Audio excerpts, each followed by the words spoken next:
this program is rather impressive. Well, it's not just the best conference start in program history, it is the best stretch of conference play. Prior to this season, the Golden Eagles had never had a 3-game conference winning streak. So the Golden Eagles are in uncharted but pleasant territory. And let's not sleep on Vanderbilt either. Last year, 6-9 overall, 3-6 in conference. That was good enough for a 7th place finish. They've really turned themselves around as well. Yeah, both teams. Vanderbilt trails just 1 game behind Marquette in conference play, so both of these teams will surely be competing for that Big East title. Vanderbilt, a longer history in terms of being a Division I program in the sport of lacrosse, but they're looking to kind of turn their program around after not the best season they had last year. Yeah, the last time Vanderbilt had a winning season, they were the part of an ALC conference, the American Lacrosse Conference, that no longer exists anymore. And that was in 2010. In the last 3 years, they've only had 1 conference win prior to this year. So both of these sides looking to keep their hot starts going as we get set for the opening draw. We expect to maybe see Allison Lane taking the draw for the Golden Eagles, senior out of Asbury Park, New Jersey. She has a team-high 56 draw controls on the year.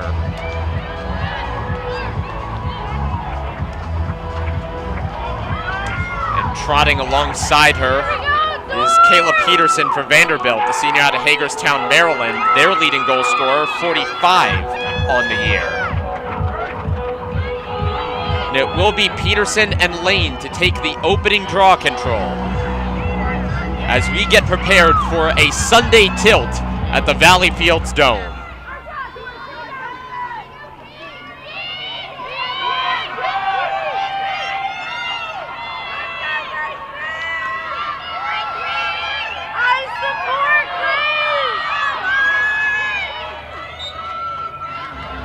A long flick forwards, and we are off.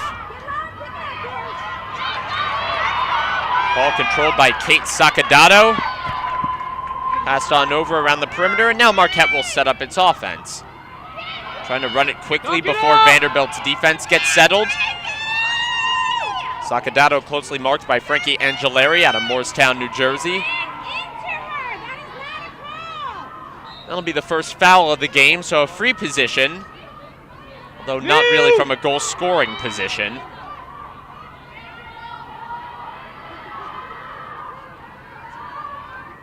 Big theme for head coach Meredith Black of Marquette was getting this side to play with confidence. She said they weren't playing like a team that believed they could win early on in the year when they dropped their first 2 games against Johns Hopkins and Louisville. That's certainly changed over the last few games. Allison Lane gets the ball poked away. Back to Vanderbilt as their sideline is celebrating a wonderful defensive play. And you mentioned playing with confidence, Andrew. That's something Marquette will need to do. They want to take down the Commodores. You talked about that causing turnovers that they excel at. That's a lot of pressure. They're exhibiting that pressure early on. Marquette will have to play confident. Meredith Black, the head coach for Marquette. Kathy Sweezy for Vanderbilt. Black in her 7th season. Sweezy in her 21st.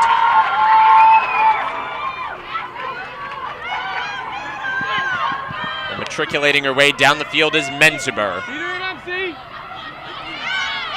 Over to Logan DeBratz, one of the team captains this year. Golden Eagles like to facilitate from behind the cage a lot, and there are those turnovers you were talking about. Looks like it'll be a foul called on Vanderbilt. Alex Rasmussen will get dinged for that one. She started every game since she was a sophomore.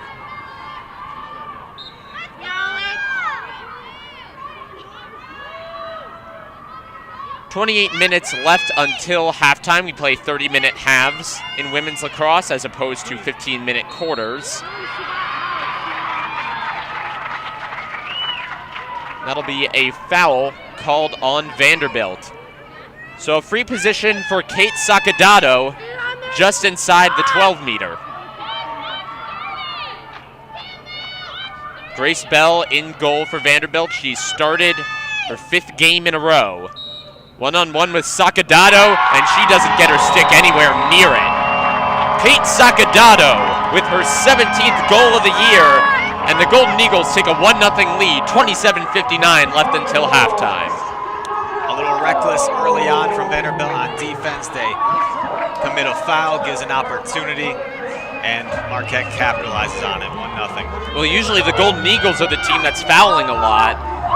You know, they seem to have a habit of pushing people off the ball, raise their stick a little bit too high, but so far, Vanderbilt, with 3 quick fouls, gave Marquette a free position, and you can't give a scorer like Kate Sacadato that good of a chance.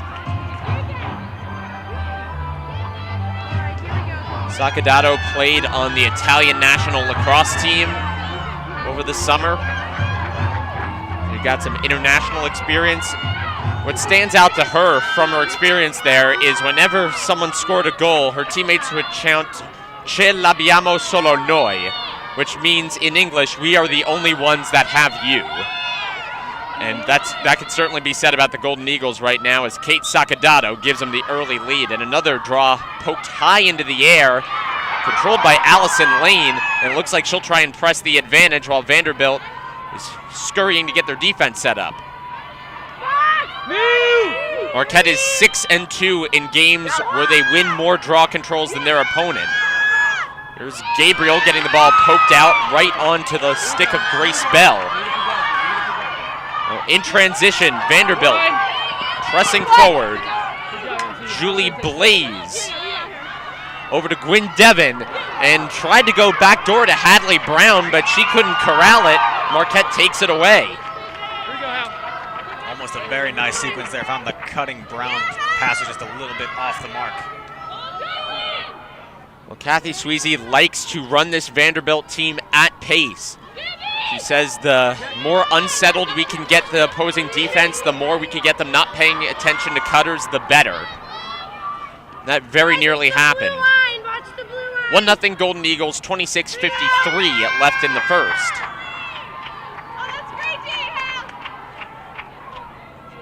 Talk it up!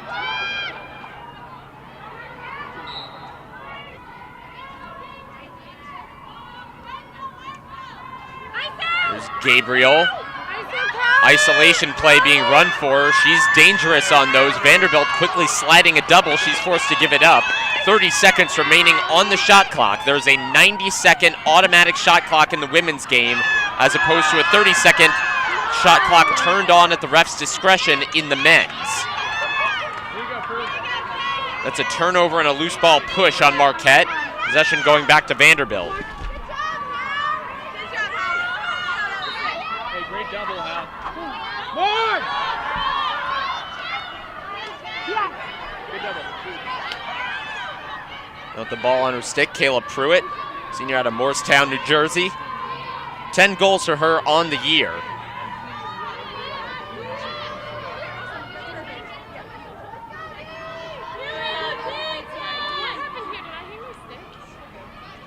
On goal line extended, Gwyn Devon. Devon trying to cut, she's doubled.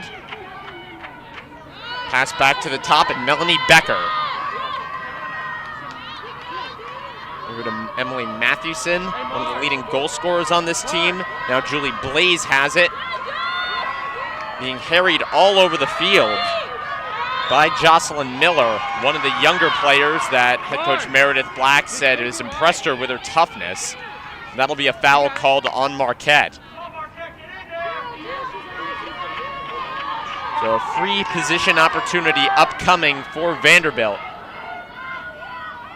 And to take it will be Emily Mathewson. Mathewson with a low rip saved by Juliana Horning. Jules Horning has been fantastic in goal. She has played all but one of Marquette's 12 games so far. 85 saves, 398 save percentage. That may not sound impressive, but with a relatively young defense in front of her, you know, she's had to make a lot of tough saves this year. And a free ball to goal. A botched clearance attempt leads to a Logan DeBratz goal, her 9th of the year. And a key Vanderbilt error goes punished. 2-0 lead for Marquette, 24-52 until halftime. And another Vanderbilt mistake leads to probably one of the easiest goals that Marquette will get all year. Open net, defensive collapse. Marquette taking advantage early on. Well, the Commodores are only 2 of 4 on clears.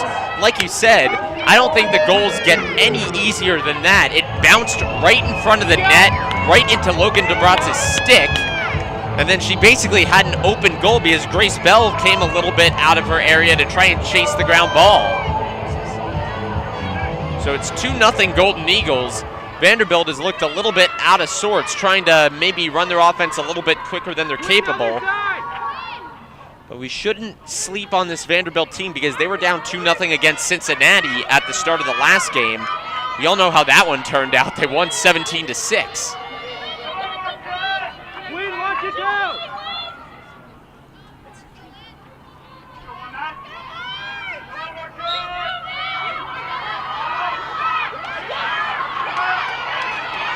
Looks like Lindsey Wilcox got hit in the face on that rebound attempt off the draw control. Wilcox quickly checking out, although she appears to be just fine.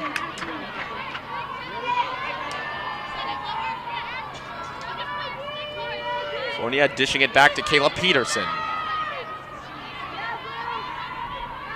Here's Kayla Pruitt. Back to Peterson.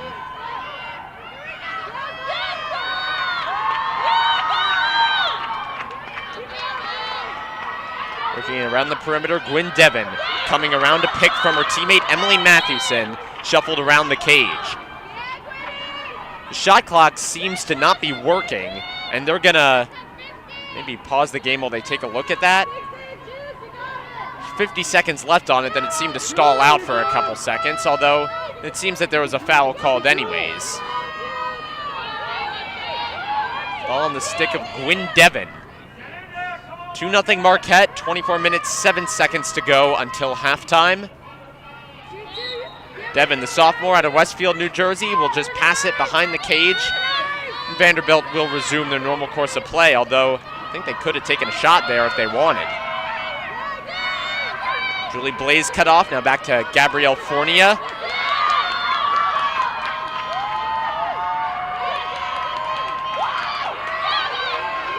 Golden Eagles being aggressive with their defense, not even letting Vanderbilt get inside the 12-meter fan. Now a wonderful dodge from Fournier. She has a shot here, and it's blocked. Although that'll be a foul called on Marquette. Might have been a shooting space foul. Either way, it looks like Fournier will get a free position attempt. Could have been shooting space, or it could have been a 3-second violation, although it appeared to be shooting space. Either way, a good attempt for Fournier here. And it's no good. She gets it poked out of her stick before she even has the chance to shoot. 11 seconds remaining on the shot clock. Ball scooped up by Marquette. A tough defensive stand for the Golden Eagles. And now being shoved down to the ground is Anna Gallagher. Vanderbilt recovers it, although not cleanly. Allison Lane scoops it up and will carry it to safe position for the Golden Eagles. A bit of a scattershot effort for Vanderbilt through these first 7 minutes. Yeah, some very physical play on both sides. Both teams really pushing the boundaries and making it difficult to get inside. Vanderbilt's going to want to slide their defense towards Grace Gabriel all day long. She has a couple of games this year where she put up a lot of goals, let's put it that way. That includes the last one. She potted 6 against Butler. Allison Lane muscling her way in. Passing to Gabriel, trying to find space on the right side of that 8-meter arc. 40 seconds left on the shot clock, 22-24 left on the game clock, and that's another goal for Marquette. Riley Hill going to a familiar spot, the left side of cage, and she sneaks it in low. 3-0 Golden Eagles on Riley Hill's 22nd goal of the season. Oftentimes when you see a player roaming around the back of the net like that, they're looking for a cutter to kind of give and go, get that quick pass into goal, but Riley Hill, sneaky, gets it around in the low little flick into the bottom of the net. Nice play there from the senior. And that's a timeout for Vanderbilt. I think they could use that right about now. And what an effort from this Marquette team. Passing, beating their defenders one-on-one. This is perhaps as complete of a 7 minutes and 40 seconds as they played all year. And about as good of an opponent as they've ever played it against. Yeah, really playing well on both sides of the field. On that last defensive possession, they had about 70 seconds of really tough, hard-nosed defense where they weren't allowing anything. They committed a foul, and even then, after that little bit of a demoralizing collapse, they still managed to fight through it and get another stop and another stop. So Marquette playing mentally tough right now against a really tough Vanderbilt team. Well, Florida and Marquette are tied at the top of the Big East standings at 4-0. Georgetown leapfrogged Vanderbilt for third place. They won yesterday. They're 4-1. Vanderbilt chilling out at 3-1 right now. Denver right behind them at 3-2. So if Vanderbilt wins this game, then Marquette, Vanderbilt, and Georgetown will all be tied for second place in the conference at 4-1.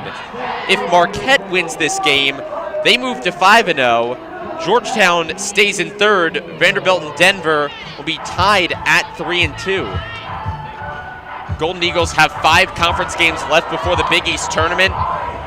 This is more of an important game than it looks like, honestly, because after this, Marquette goes on the road at Florida, who's ranked number 7 right now. Then home against Denver, number 22 team in the country, at Georgetown, which is receiving votes, and then home against UConn. The Golden Eagles have never beaten a ranked team in program history, so if that trend continues, then they really need to beat Vanderbilt and beat UConn to get into the Big East tournament. 6-3 was the cutoff last year. And so far, the Golden Eagles are off to really as good of a start as they could have hoped. Definitely a tough Big East schedule ahead of them. But as you said, 4-0 start, and they don't seem, the way this game has started, to be slowing down anytime soon. Grace Gabriel getting ready to take the face-off. One poke tie. You know, one of the things to notice about Gabriel, and I'm sure we will get the chance to notice it before too long, is that even though she's a big goal scorer, she doesn't really take a lot of hard shots.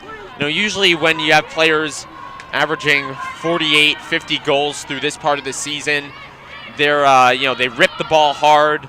They're someone you don't want to leave one-on-one or with an open seam. Gabriel's a little bit more crafty. She likes to beat the goalkeeper low. She focuses more on placement than on velocity. She's kind of an uncharacteristic leader of the offense in that respect. Comes Julie Blaze, guarded closely by Alex Gambacorda, the president of the Student Athletic Advisory Committee here at Marquette.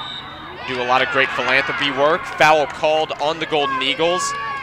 So another free position attempt for Vanderbilt. They're 0-2 on free position so far.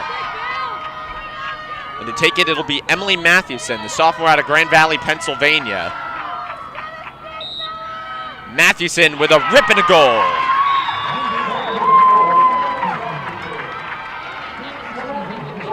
It was only a matter of time before Vanderbilt was to convert one of those free shot opportunities. Yeah, Juliana Horning couldn't quite get her stick to it. And Mathewson puts Vanderbilt on the board at the 21-26 mark of the first half. Her 39th goal of the year. And she could heat up in a hurry. She scored 8 of them in Vanderbilt's victory over the LaSalle Explorers on March 8th. They only won 11-10, so Mathewson scored a good bit more than half of Vanderbilt's goals in that game. Yeah, Mathewson, a really talented offensive player. Not only can she score, that being her 39th goal, but a real creator. She has 16 assists on the year, which is the team's highest for Vanderbilt.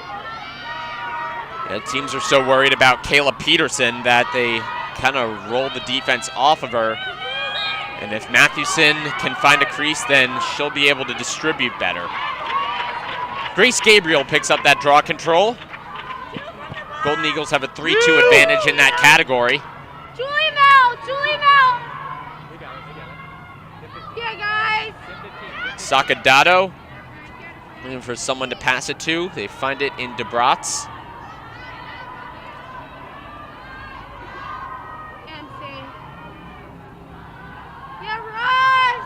On the far side, this is Riley Hill. Golden Eagles aren't a quick strike team. They like to set up their offense, move the ball around a bit. They're a little bit like the men's lacrosse team in that respect, a more deliberate offense. Lane tries for the give and go with Megan Menzuber. Vanderbilt plays it perfectly. Allison Lane's 6 feet tall, so the Golden Eagles like to use her for pick plays. And Vanderbilt read that one, switched, got a stick right in the middle of the return pass. The Golden Eagles doing something a little bit uncharacteristic here and pressuring a clear attempt. That's a stick check foul on Marquette. Vanderbilt gets the free position.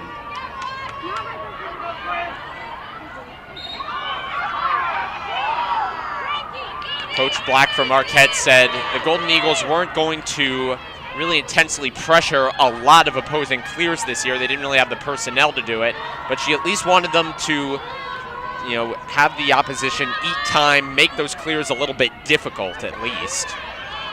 And that's what they did right there. The shot clock already down to 38 seconds. 3-1 Marquette, 19 minutes, 41 seconds remaining in the first half. Now here's Gabrielle Fournier making her way into the arc and now around cage. Cassidy Orban with her first action of the year, and now her first goal of the year. Excuse me, check that. That's Melanie Becker with her 16th goal of the year. Melanie Becker, one of 4 team captains on this Vanderbilt side. And now the Commodores, after allowing an early 3-0 lead, drawing a little bit closer. It's 3-2 now. Yeah, nice little change of speed and direction there from Becker. Goes to her right. And the nice little cross-the-body shot. Beautiful finish, top shelf. Melanie Becker has 2 hat tricks on the year. Has only missed 1 start in her career. She's a junior, so that's pretty impressive, 2.5 years. Lacrosse teams are big enough that usually freshmen don't get a lot of opportunities to start, so Becker came in from day 1 and was a starter. Win your mini! Julie, you're an attacker! We talk about a lot of these athletes that grow up in athletic families, and Becker, who just scored, her father was a college basketball player, and her mother was actually a synchronized swimmer at fellow Big East school, Villanova. Well, there you go. Athletic family. Another draw control picked up by Vanderbilt. Wonderful stick check by Sacadato to force that ground ball. And Marquette takes possession back. Prompt positioning from Sacadato, the junior out of Huntington, New York. Sacadato behind cage, checked up by Angelari. And Angelari is able to poke that one out. Wonderful stick check there.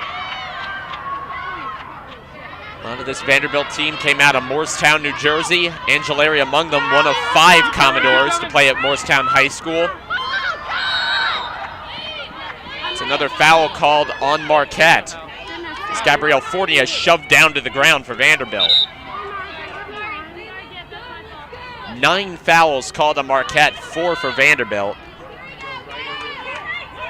And if this Golden Eagle team has one weakness, it is the tendency to get a little bit jumpy on defense. 60 seconds remaining on the shot clock, 18-19 on the game clock, 3-2 Marquette.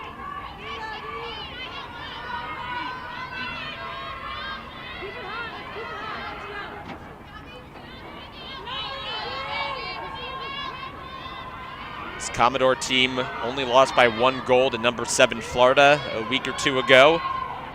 11-10 was the final on that one. So the Commodores capable of competing with the best in the country. And a rip wide of cage. Going from left to right was Julie Blaze. Jules Horning closing down the angle, but it's backstopped by the Commodores, who have 15 seconds on the shot clock. Now down to 10 seconds. Muscling her way in is Mathewson.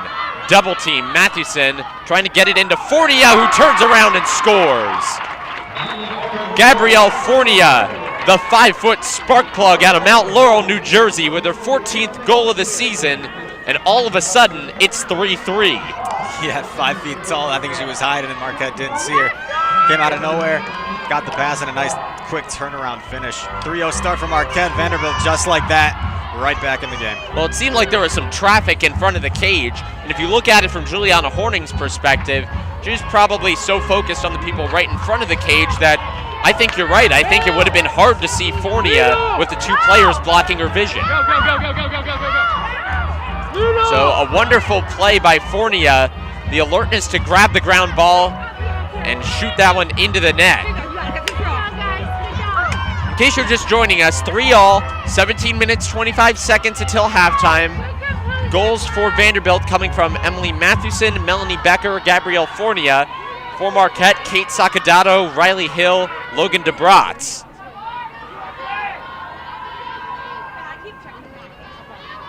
And for the Golden Eagles, it has been a parade of fouls, 9 of them by 8 different players. Draw control win for Marquette. Riley Hill will try and get something going. Logan DeBratz, Charlotte McGuire checking in for the Golden Eagles. Anytime the ball shifts positions on the field, you'd see 2 or 3 players running on and off for both sides as the attack line comes in for one and the defensive line comes in for the other. That's an unforced turnover for Marquette. And with a team like Vanderbilt that's so effective at causing those turnovers, the last thing you want to do is give them free possessions through unforced errors like that.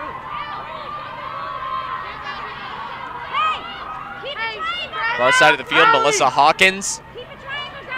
Hawkins was the one responsible for guarding Sydney Pareca, Florida's Tewaaraton candidate. Did as good of a job as anybody's done all year, holding her to just 1 goal. So Melissa Hawkins, just a freshman, but one of the best defensive middies, or really all-around middies in the country.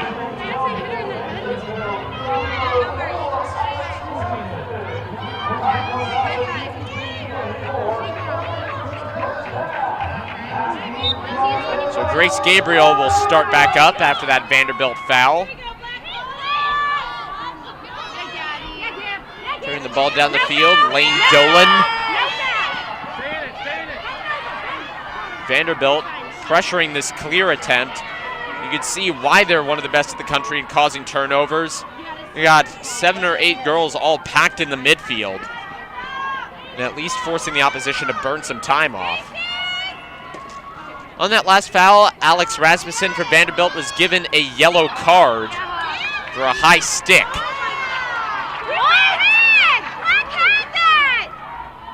Don't get up! Here we go, Black! Stick! Here comes Allison Lane, now over to Grace Gabriel. Gabriel into Sacadato, turns, fires wide. Backstop by Marquette. And another unforced error there, a missed connection between Hill and Menzuber. Vanderbilt 1 minute, Alex. has to keep a player off for 1 minute. Check! So the Golden Eagles have a woman up opportunity until the 14-15 mark. It's 15-10 now. 17 seconds remaining on the shot clock. Gabriel has the ball in her stick. Now over to Charlotte McGuire. Turns, fires, no good.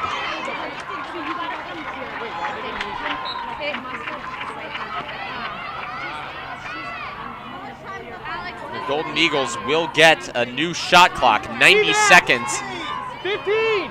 Stand up. Vanderbilt has 15 seconds until Alex Rasmussen is allowed to come back onto the field. 5 seconds, and now the woman up opportunity about to fall by the wayside for Marquette as that Riley Hill shot is saved by Grace Bell. What are you doing? You have the wrong time! Why did the clock? Red! Vanderbilt screaming that Marquette had the wrong time Red! on that woman up opportunity. What the fuck are you doing? And the referees will correct the wrong time. They have Seems the like wrong there was time! confusion on the woman up We got outside opportunity people, and now they have- for Marquette, Come on! and the free position shot incorrectly given to the Golden Eagles.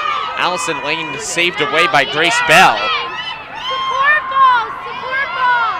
But it doesn't seem like the free position opportunity should have been given at all. They were calling it on Vanderbilt, I think, for an offsides, which is what happens when you have more women than you're allowed on the field. But it wasn't really their fault because the PA announcer for the Golden Eagles got the time wrong on the woman up opportunity. Now fed in, fires, scores. Vanderbilt takes the lead after being down 3-0 with 13 minutes, 32 seconds remaining in the first half.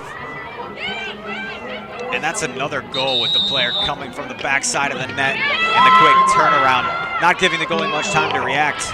Marquette was unlucky to not capitalize on their offensive opportunity. They got about 5 different shot attempts before they finally gave possession back to Vanderbilt, and Vanderbilt seizes it on their first shot of their possession. Timeout called by Meredith Black as Elizabeth Scarone puts that one in the back of the net for Vanderbilt, only her 4th of the year. Scarone, usually more of a midfielder than an attacker, gets a lot of draw control. She picked up 5 key ones in Vanderbilt's win over Villanova a week ago. And for Meredith Black, she just wants to settle her side down. After a potent start, the last 8 or 9 minutes have been all Vanderbilt.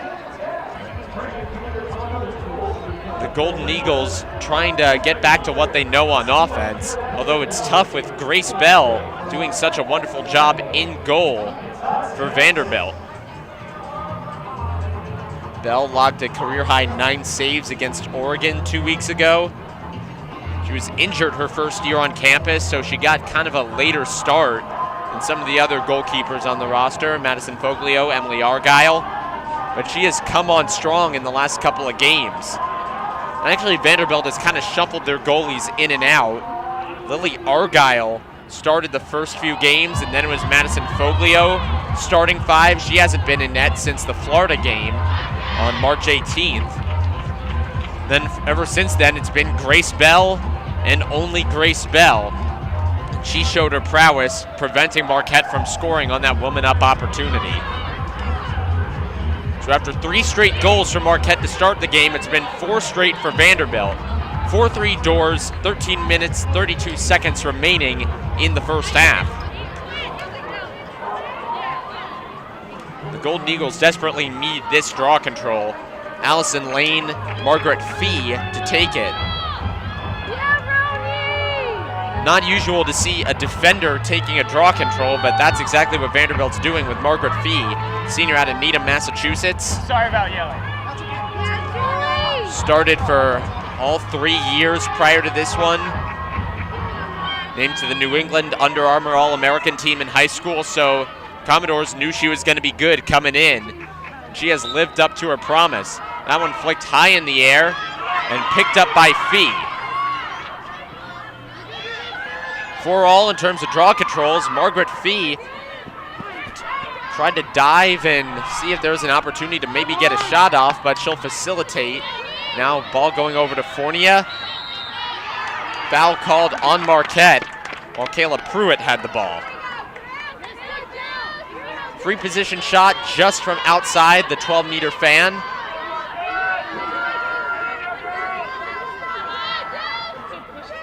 Pruitt is a speech path assistant in Bryn Mawr, Pennsylvania, near her home, and she scores a goal, her 11th of the year. 5-3 Vanderbilt, 13 minutes, 9 seconds remaining in the first. Wow, Marquette needs to do something to stop the bleeding. Pruitt, a nice finish again, seizing that opportunity. She's a really crafty finisher inside. She scores about as much as she assists. She's got 11 goals, 12 assists on the year. And she had a pretty storied career from Morristown, New Jersey. 4 consecutive state titles in high school for Kayla Pruitt. Well, you know, it's hard not to like this Vanderbilt team because a lot of them came from within a 45-minute vicinity of my childhood home. In fact, one of them, Melanie Becker, said her favorite musician is Bruce Springsteen. Vanderbilt having their glory days in the last 10 minutes on a 5-0 run.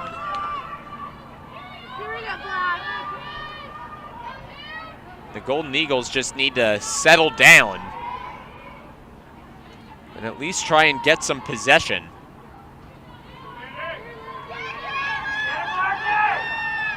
Cause turnovers actually favor Marquette 4-3.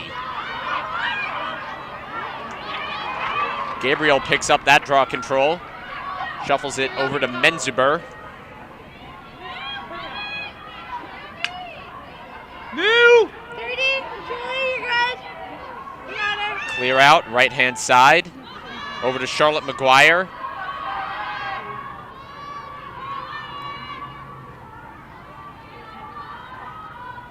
Riley Hill going behind Cage. A lot of her goals are scored from that goal line extended spot. And just kind of wraps around and pokes it in near post. That's how she got her goal that to make it, I believe, was 3-0.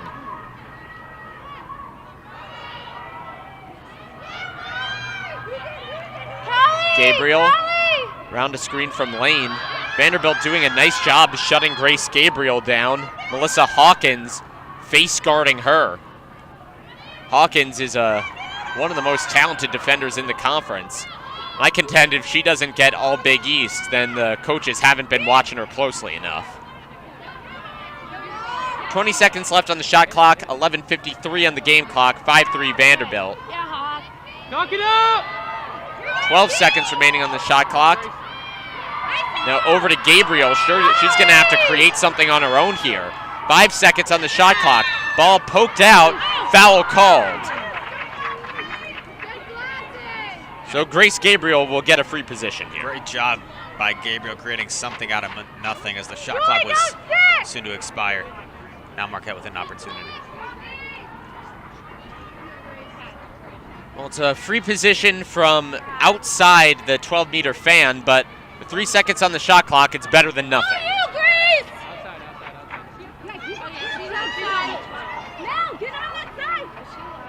Scoring from distance, not usually Marquette's style. It's an indirect free position anyways, so Gabriel won't even get much of a chance to get a shot up here. So she has to pass it, and Marquette signaling for a goal. The referee says goal two. Kathy Sweezy is irate for Vanderbilt. That was an indirect free position. So Marquette might not have been able to shoot there. The referee explaining it to Sweezy. I'll be honest, I don't think that goal should have been allowed either. For one, it looks like it came awfully close to the end of the shot clock. And for another thing, she should have had to pass the ball before she was allowed to shoot it. I think what happened, Andrew, was she actually lost possession and regained possession, which allowed her to shoot the ball. And then she finished with a nice bounce shot. That was the shot clock expired. That was a bang-bang call, both with the shot clock and with the loss of possession, and the referee says good on both counts. So Grace Gabriel scores goal number 50 of the season, now only 5 away from tying Juliana Shearer's program record for goals scored in a season. Marquette still has 5 games left to go, including this one, but not including potentially the Big East tournament. So Gabriel, barring injury, will break that record. But for now, it's 5-4 Vanderbilt as the Golden Eagles stop Vanderbilt's 5-0 run. 11 minutes, 27 seconds remaining until halftime. That has to be so frustrating for Vanderbilt. You do such a great job of shutting down Grace Gabriel for 87 seconds of a 90-second shot clock. And with 3 seconds left, she basically just makes her own luck.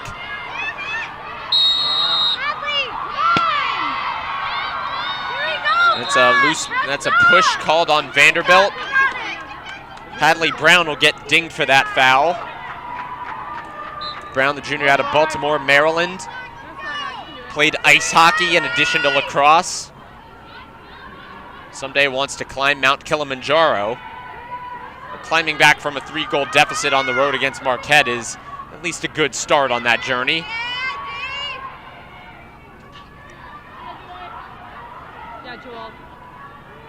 These teams ranked very closely together in Hero Sports National Women's Lacrosse rankings. Vanderbilt number 33, Marquette number 34. Kind of on the periphery of the top 25. Though the Golden Eagles, according to Hero Sports, are down in the 60s in RPI. Either way, I would imagine they'd need to win the Big East tournament to get an invite to the NCAAs. Even though this program, I think, is a couple years away from that milestone, they're taking a big step forward this season. Gabriel gets inside the arc, gets the ball poked away. Charlotte McGuire recovers it. Foul called on Vanderbilt. That was a charge on number 3. She can't lower and go in. Kathy Sweezy is yelling for a charge call on Grace Gabriel, saying that she lowered her stick. But those complaints will fall on deaf ears as Charlotte McGuire has a free position shot with 11 minutes and 5 seconds remaining until halftime. McGuire fires high and scores. She's on the board with her first goal of the day and her 31st of the year. And when Charlotte McGuire fires, it usually ends up in the back of the net. She has a 56% shot percentage, which leads all volume shooters on this Marquette team. That her 31st goal of the season. Well, McGuire potted 6 of them in Marquette's victory over Niagara. That was a 23-15 victory. Set the program record for goals in a game. She followed that up with 4 against Cincinnati 2 weeks later. So Charlotte McGuire, one of a couple microwave scorers on this team. And it's 5-5, 10 minutes remaining.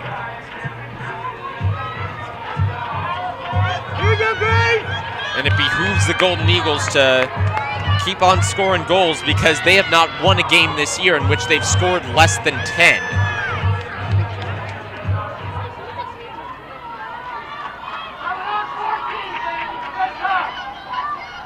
So the Golden Eagles are a perfect 2 of 2 on free position shots. Vanderbilt 2 of 4. The new rules for draw controls this year, only 3 players are allowed in that draw control circle.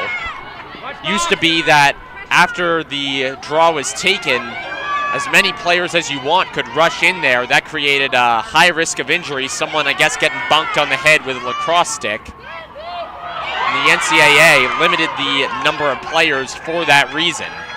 So the Golden Eagles have obviously been practicing a lot with these new rules. Teams are just about acclimated to them at this point in the season. That's a misconnection between Julie Blaze and Kayla Peterson. So possession going back to Marquette. Kayla Peterson, one player whose name, personally, I expected to be calling a lot more. 45 goals on the season. That leads Vanderbilt. 88 shots, also leads the Commodores. She scored 8 goals in Vanderbilt's victory against the Louisville Cardinals. Or excuse me, that was a loss against the Louisville Cardinals, 17-15. But still, she's one of the better attackers in the Big East. And the Golden Eagles locking her up on defense today. More of a one-on-one attacker is Peterson. Turns around, fires wide is Megan Menzuber. Vanderbilt is able to recover it before Marquette can get back there and backstop it. 8 minutes, 30 seconds remaining in the first half. 5-5 is your score. Goals coming from Mathewson, Becker, Fournier, Pruitt, and Scarone for Vanderbilt. Gabriel, Sacadato, Hill, McGuire, and DeBratz doing the scoring for Marquette. So 10 total goals, 10 different players. And Marquette boasts a 13-8 shot advantage over Vanderbilt, but only one more shot on goal. So I think Vanderbilt's pressure has gotten a little bit to them, and maybe they're forcing the shots a little too much. Well, the Golden Eagles have a .753 shot on goal percentage on the season. And speaking of shots on goal, there's a big one. Another goal for Vanderbilt. They reclaimed the lead, and like I was saying, now 7 of their 9 shots have been on goal. Vanderbilt being much more efficient on the offensive end. A wonderful bit of offensive action puts Vanderbilt up 6-5 with 7 minutes and 51 seconds remaining until the half. The Golden Eagles will try to get this draw control and equalize. Kayla Peterson notching her first goal of the day and her 46th of the season, assisted by Emily Mathewson. That's her 19th assist of the year. So just as I was talking about how I expected to be calling Kayla Peterson's name more, She responds with a goal in short order. Yeah, it was only a matter of time. About 22 minutes transpired before Peterson even attempted a shot. Her first shot, back of the net. She's 5'10", and one of the things Kathy Sweezy likes about her is that she's powerful. She can muscle people, get her way into the arc, and finish. Saw that on full display in that goal. Come again, Mel. Gambacorta gets the ball poked out of her stick. Check that, that's Riley Hill. She took her off. Now that's Menziber. Logan DeBratz recovering the ground ball. Behind cage, Riley Hill trying to find a cutting Allison Lane. Vanderbilt closes off the alley. Gabriel facing up with Melissa Hawkins. Vanderbilt sideline screaming out ISO. The Commodores wise to get a double on Gabriel. 40 seconds left on the shot clock. DeBratz taking it around the formation. 15 seconds on the shot clock.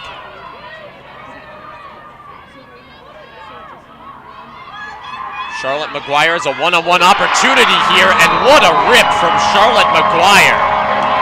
Now, I was talking about how Grace Gabriel didn't score a lot of hard shots. There's your hard shooter. McGuire, goal number 2 on the day and 32 on the year. Wow, what a rip, running away from the goal, across the body yet again. Charlotte McGuire gives Marquette a tie game. And with the defender right on your shoulder, having to bring that lacrosse stick all the way across, it's so tough to get velocity on a shot like that. A strong player.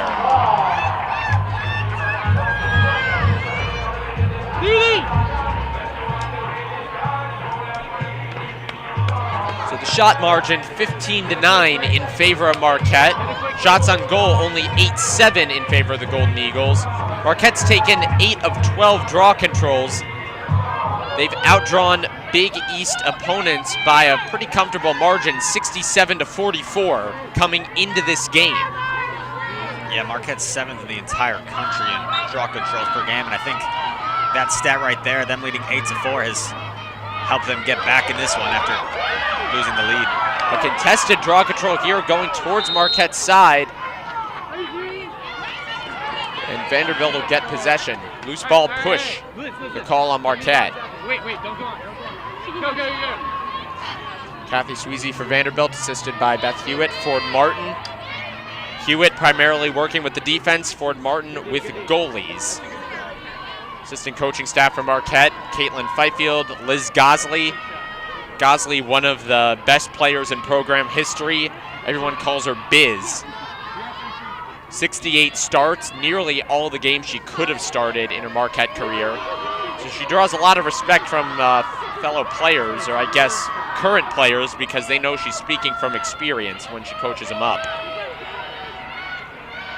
Mathewson fires high. It's a backstop by by Vanderbilt. Elizabeth Scarone back there. Freshman out of Rumson, New Jersey. Peterson fires low, saved by Juliana Horning. Horning read that one all the way, had the stick low, really long before she had even reared up to shoot. MC good. Yeah, really nice save. Those bounce shots are often hard to react to. You often think they're going to go up top, but a nice save there from Horning. Okay, Glenn. Good job, Hawk.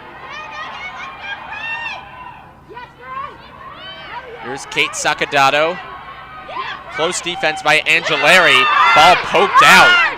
Frankie Angelari has been a part of an effective Vanderbilt defense today. Her and Melissa Hawkins are going to form the basis of Vanderbilt's defensive line for years to come. And even though Hawkins is technically a midfielder, she often gets the toughest assignment, even though she's just a freshman. 4 minutes, 28 seconds remaining on the game clock. 6-6. As Vanderbilt gets a free position opportunity here. Julie Blaze, the junior out of Towson, Maryland, to take it. Allison Lane gets dinged for that foul. Blaze shoots low and scores. Immediately dropping her stick so the referee can take a look and make sure that the pocket is of adequate depth. the goal has been waved good. 7-6 Commodores. 4 minutes, 25 seconds remaining. And you were just talking about it, Chris, how tough it is to save those bounce shots. Yeah, and what a quick transition from Vanderbilt after forcing the turnover on one end. It was only 10 seconds before they wound up inside that 8-meter box, drew the foul, and a nice finish there from Blaze, her 28th of the season.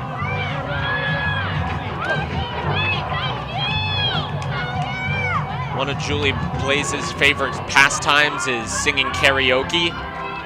Apparently her go-to song is Wannabe by the Spice Girls, which actually I just added to my Spotify list. I do enjoy that song.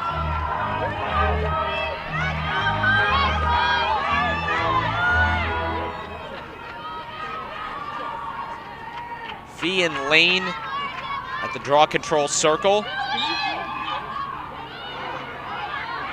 Grace Gabriel ranging over to take custody of that one. Chemistry between Lane and Gabriel in the middle of the field, one of the big stories of the season for Marquette women's lacrosse. Allison Lane said, I know exactly where Grace is going to be, and I know that if I flick it towards her, I don't even have to look at where she is. She's going to know where I'm going. And Marquette with a quick equalizer. Megan Menzuber pots that one in, going from high to low. 7-all, 3 minutes, 59 seconds remaining until halftime. This is a back and forth affair, isn't it, Andrew? Yeah, Megan Menzuber with her first goal of the day, her 19th of the season. Menzuber usually likes to rip her shots about chest high, so she switches up her form there and instead starts high with her stick and goes down. Completely fooled Grace Bell, although she really didn't have a whole lot of time to prepare for that shot. Golden Eagles with a quick strike opportunity. That's not usually their style on offense, but it works for them. 7-7. And this is about all you could ask for. A beautiful Sunday. Big East women's lacrosse, two teams near the top of the conference going back and forth. And you know, a bit out of character for a Marquette team that's 11th in the nation in assists. That goal was actually the first assisted goal of the day out of their 7. So they've been playing a little more one-on-one today than maybe they would like. Yeah, Riley Hill doing the assisting on that one, her 27th of the year. You know, that was one of the big worries coming into the season. Who's going to be the feeder? Players accounting for 73% of Marquette's assists last year graduated. So the Golden Eagles didn't just need one player to step up. They really needed several to run the offense. And while several players have done exactly that, the one that's done it most, Riley Hill, the senior out of West Islip, New York. Kind of plays that second home position for the Golden Eagles. And look at this full field pressure from Vanderbilt, forcing turnovers in Marquette's defensive half. They're just giving no space, no room. Well, that looked promising for Vanderbilt, but a miscommunication gives possession right back to Marquette with 2 minutes, 56 seconds left on the game clock until halftime.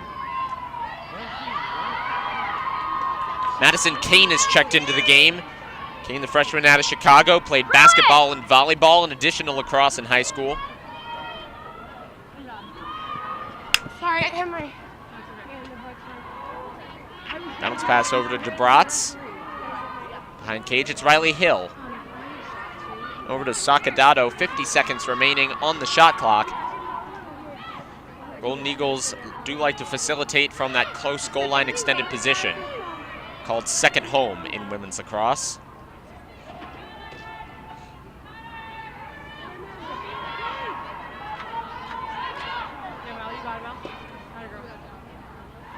.30 seconds remaining on the shot clock. And that is an unforced error. That connection missed by Kate Sacadato, though the feed was a little bit low anyways. So we'll probably have time for 2 more possessions. And that's out of bounds, back to Marquette. So 90 seconds left on the shot clock. And now a turnover by Marquette. Vanderbilt gets possession back. Gabrielle Fournier picking that one up. Now, for all intents and purposes, shot clock is immaterial. 77 seconds left in the shot clock, minute 23 left on the game clock. So really, the Vanderbilt can wind it down, take as much time as they want, although that's another turnover. Caitlin Viviano, the junior defender, put her stick in there, and that opportunity immediately closed down. Hadley Brown got it back for Vanderbilt. The Commodores were trying to pressurize and get a goal before Marquette could get their defense set back up. Yeah, great recovery there by Brown. That very well might have saved a goal. Great anticipation there to close that play down. 11 turnovers for both sides. Keep in mind, Vanderbilt's turnover average is just under 15 per game. 28 seconds left on the shot clock. 30 now left on the game clock. Here comes Julie Blaze. Now over to Peterson. Guarded up on by Gambacorda. Far side, Emily Mathewson. Mathewson shoved to the ground by Jocelyn Miller. Yellow card for the Golden Eagles. So in the last 16.3 seconds, Vanderbilt will get the opportunity to play a woman up. Referees aren't really going to be lenient when you do a high stick check right in front of them.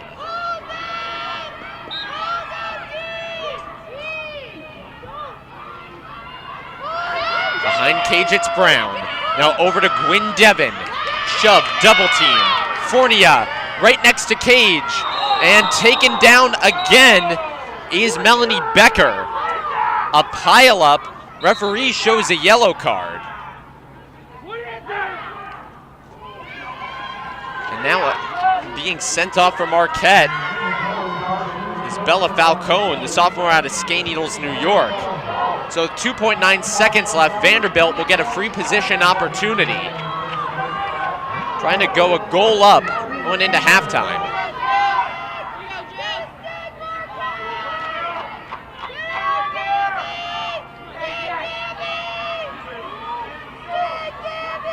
Marquette has committed 16 fouls this game. Vanderbilt has 10. Now firing low and scoring is Melanie Becker.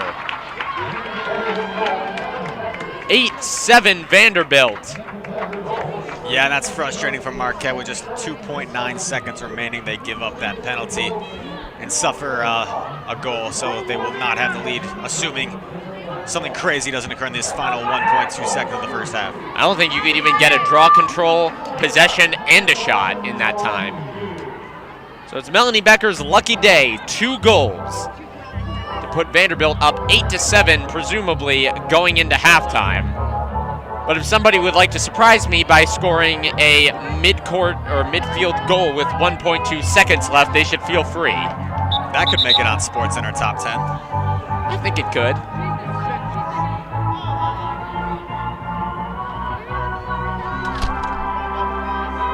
But a nip and tuck first half between Marquette and Vanderbilt.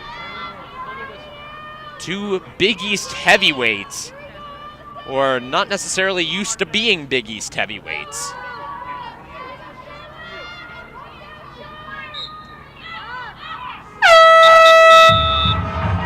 So that's the way we head into halftime. A free position goal from Melanie Becker, putting the Commodores up 8-7 through the first 30 minutes of play. Marquette trail only 1 goal at the half in this, but like you said, battle of Big East heavyweights who aren't quite used to being heavyweights. We talked about the turnover battle. That was going to be crucial. Marquette has 11, so they're on pace for 22. They only average about 18, so they're on pace for more than normal as far as a team that already struggles with turnovers. They've also forced a total of Vanderbilt to commit a total of 11, so they're tied there. It's a close game. It could go either way. It's a really back and forth affair. Interesting to see what happens in this second half. Well, we will find out which way it's going to go in about 10 minutes here. So we are going to step aside. Please feel free to get some snacks, do some light calisthenics, whatever you want. But be sure to join us back here 10 minutes from now for the second half of Vanderbilt versus Marquette women's lacrosse.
And we're back from the Valley Fields Dome. Andrew Goldstein, Chris Reisner on GoMarquette.com and MarquetteWire.org. Golden Eagles find themselves behind, albeit not by a lot, 8-7 against the Vanderbilt Commodores. In case you weren't with us for the first half, Vanderbilt's goals came from Melanie Becker. 2 of them came from Melanie Becker. Emily Matthewson accounted for 1. Julie Blaze accounted for 1. Kayla Peterson notched 1. Gabrielle Fournier, Kayla Pruitt, and Elizabeth Scarone all scoring 1 of their own. And for Marquette, Charlotte McGuire had 2, and 1 each are Logan DeBratz, Grace Gabriel, Megan Menzuber, Kate Sacadato, and Riley Hill. Hill got the only assist of the half for Marquette. And for Vanderbilt, all 3 of their goals were assisted by Emily Matthewson. So as we get ready to start this second half, Chris, what are you looking for? Well, it's been a high-scoring affair, as we expected, between these 2 teams. And I just go back to the possession. I think possession is everything.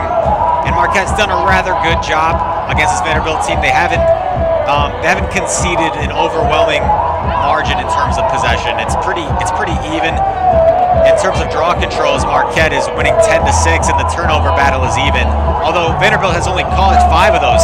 6 of those 11 turnovers Marquette has committed has been by their own doing. If you're Marquette, you want to tidy that up, and if you're Vanderbilt, you want to keep up the pressure, because I think that's when they're at their best, is when they're forcing full field pressure and really taking precious time off the shot clock for Marquette to set up anything significant in their offense.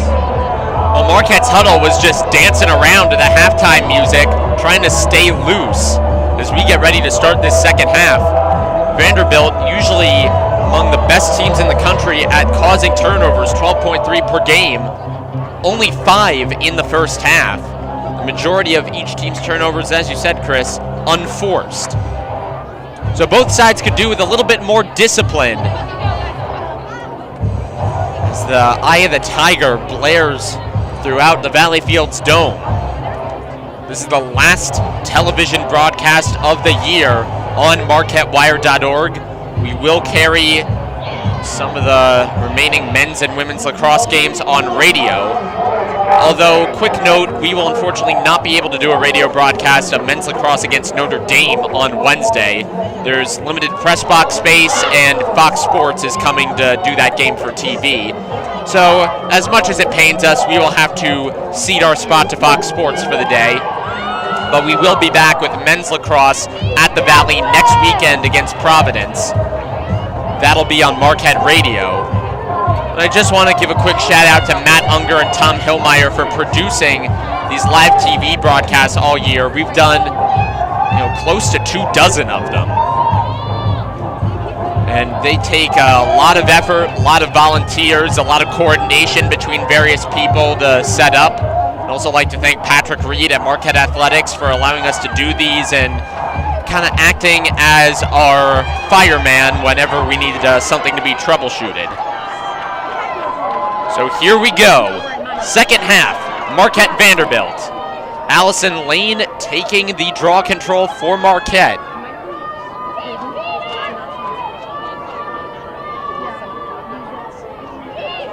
Allison Lane likes to flick those draw controls high into the air. This time's no exception. She corrals it, poked out of the stick though. A wonderful check there by Gwyn Devon. It's a trailing check. Allison Lane was kind of matriculating towards Vanderbilt's end. Gwyn Devon stuck her pocket right on top of Allison Lane's, poked it out. Devon, the sophomore out of Westfield, New Jersey. Actually, the town over from where my grandparents used to live. Every year in Westfield, there's something called the Pizza Run, which is a 5K where at the end, they give you as much pizza as you want. Only in New Jersey, folks. Almost an unforced error. Alex Gamba-Corda had to corral that one. Emily Matthewson was crashing down on top of her.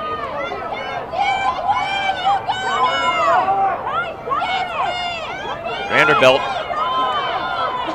sending 3-4 defenders past midfield, trying to prevent Marquette from advancing it as far as they would like. Charlotte McGuire breaks the press. Trying to find somewhere to feed it. Tough pass completed to Megan Menzuber. Menzuber had 3 goals against Notre Dame, 3 goals against Cincy, 3 against Temple. She's been an impact player in a lot of Marquette's best performances this year.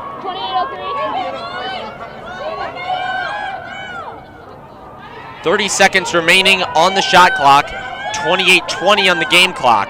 McGuire, double teamed, dodges through it. Now Marquette's got a little bit of an advantage to work with. Allison Lane, right in front of the net, puts it in. And you love to see, that's no better way to start off the half for Marquette. We talked about they were doing a little too much one-on-one, only 1 assist in the first half, and the very first goal early on, only a little over a minute into the second half, is an assisted goal and a nice rip there from Lane. Well, Allison Lane is going to get credit for that goal, and Grace Gabriel is going to get credit for the assist, but really that was set up by Charlotte McGuire splitting her double team at the top of the offensive area. That created essentially a woman-up advantage for the Golden Eagles, and for Allison Lane, it doesn't get any easier. Yeah, and the keys in lacrosse to setting up good looks and good shots is ball movement and player movement, and they exhibited both. Nice teamwork and a great overall goal from 3 different players involved. 8 all, 28 minutes, 12 seconds.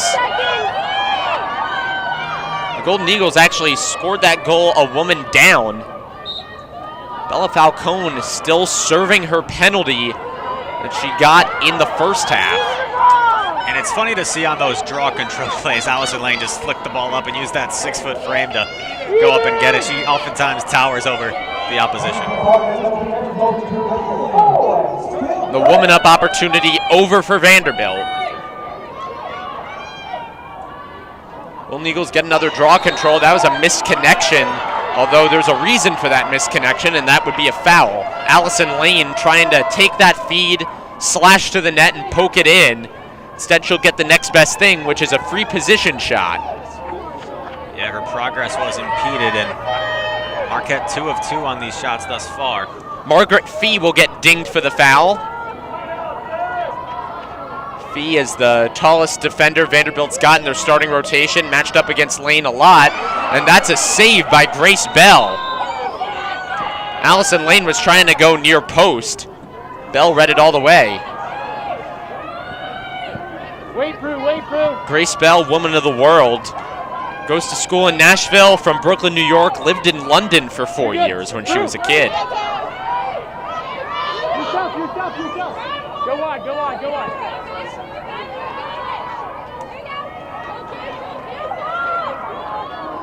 Now Marquette trying to take a page out of Vanderbilt's book, at least pressure this clearance attempt a little bit. Vanderbilt 8 of 11 on clears for the day, Marquette 7 of 9. Marquette held Butler to 50% on clears in their victory over the Bulldogs, which if you don't follow lacrosse, that's not a great mark. Usually you want to be up at least above 75-80%. Julie Blaze has her angle cut off. Gambacorta chasing it, Falcone switching on. She shuffles the ball over to Mathewson. And a wonderful stick check by Grace Gabriel. Usually she gets it done on the offensive end. Now Gabriel flashing the leather on defense. Transition opportunity for Marquette. McGuire back to Gabriel. Cut off, a double team there. Foul called on Vanderbilt. I think they're going to get Melissa Hawkins for that one.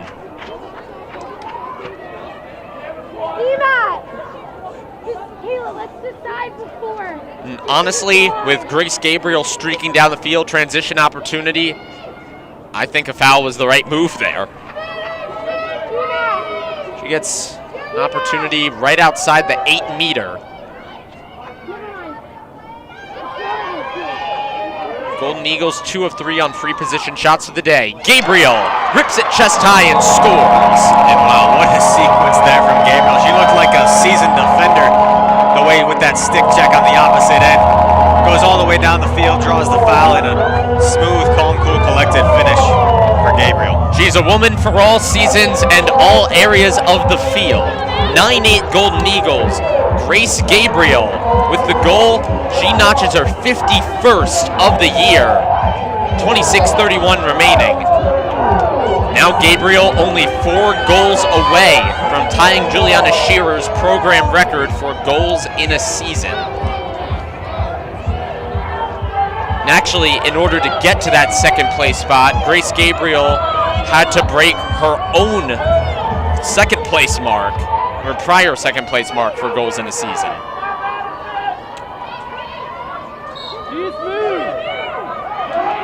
Lower draw control than we're used to seeing. Kayla Peterson switched out with Margaret Fee in the circle for Vanderbilt. And a wonderful ground ball pickup. Madison Kane, the freshman, with a hustle play. And Marquette promptly throws it away with an unforced error. Yeah, unfortunately, it ended up giving away possession, but what a hustle play there from Kane, using her body to shield away the defense. And flips it, falling down to Allison Lane. When Marquette's reviewing film this week, that'll get Madison Kane an atta-girl from head coach Meredith Black. Absolutely. Beautiful. We're good, we're good. Yeah, Marge. Good job, Marge. Pruitt. Behind goal, closely marked by Falcone.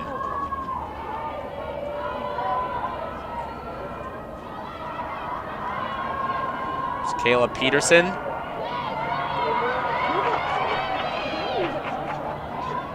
One-on-one, top of the arc. Now knifing in is Julie Blaze, firing low and wide. Backstop by Vanderbilt. Nice job by Blaze to change directions, pivoting in the middle of her drive. Threw Gamba Corda off her shoulder a little bit. 30 seconds remaining on the shot clock. 25 minutes left on the game clock. It's 9-8 Marquette. Coming around the pick is Gwyn Devon, and Devon shoots saved. Juliana Horning doing the saving.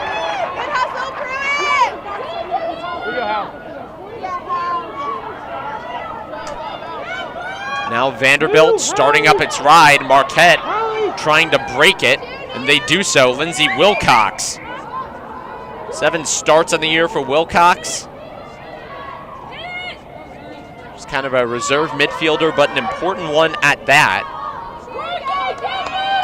27 draw controls on the year for her.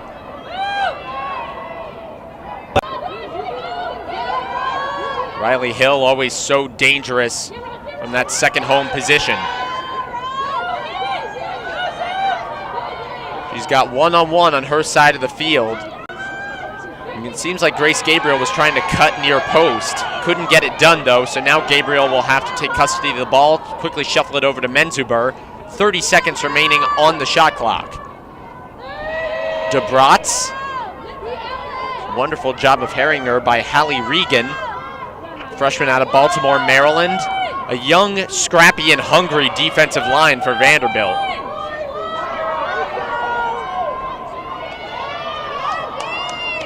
"12 seconds on the shot clock. Now down to 10. DeBratz gonna have to make something happen.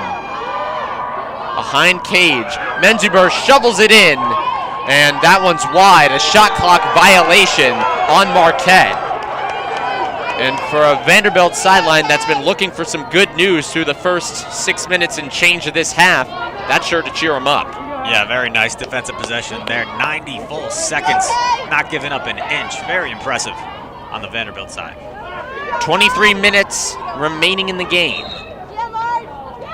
That's a foul called. Margaret Fee trying to drive down the left sideline. She wanted to keep going. I think she thought it might have been an advantage call. That rule just added this year.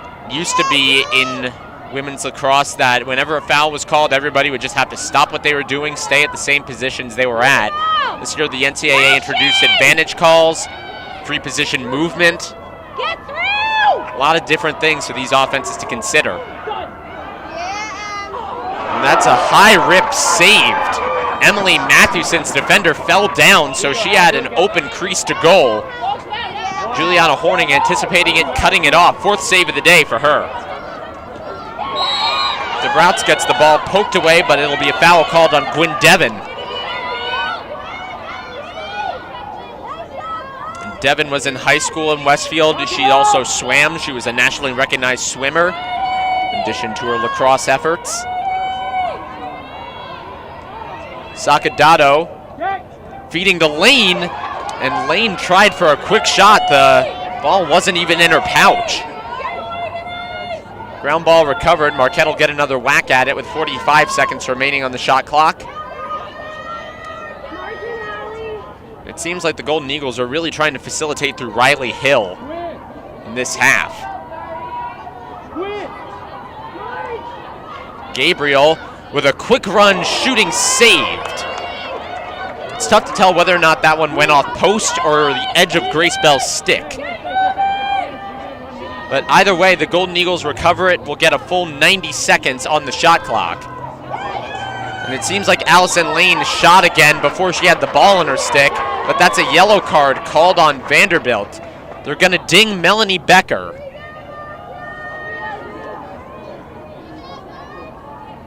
So now with the free position is Megan Menzuber. It's a direct free position, but it's not really from a scoring angle. She's going to have to maneuver her way to the right a little bit to get a good angle. So she may pass this up, and indeed she does. DeBrat over to Gabriel. Be careful for your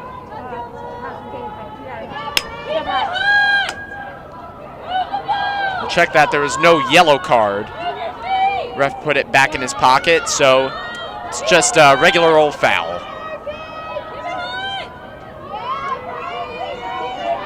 Vanderbilt doing a nice job of shuffling this Marquette attack behind the cage. Riley Hill came very close to scoring there.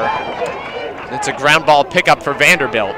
So a couple of good chances for the Golden Eagles fall unfulfilled. So we come up on 20 minutes remaining in the half. 9-8 Marquette. And Vanderbilt's got an opportunity, wide open, and saved by Horning. Julie Blaze had the angle on goal, though.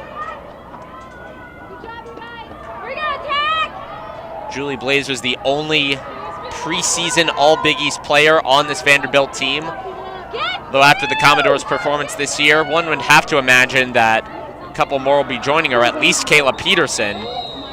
Grace Gabriel called for a foul there. Gwyn Devin had the angle on her, so Gabriel just kind of shoved her down. Devin will get the free position opportunity. The sideline saying, all you, Gwynny. And it is indeed all her. An opportunity in between the fan and the arc here. She can equalize for Vanderbilt. Referee That was a whistle blow. Calls some kind of foul here. Maybe one of the Marquette players was out of position before that shot. Either way, Devin will get another shot at it. That first attempt bounced low and to the right. Wait, I'm confused on what happened. And hearing the chatter from the Vanderbilt sideline, even they're confused on what happened. But it'll result in Devin getting another chance at a free position. Devin, grounder, saved away by Horning. Shot clock resets. Vanderbilt will work into their offense. 19 minutes, 40 seconds remaining on the game clock.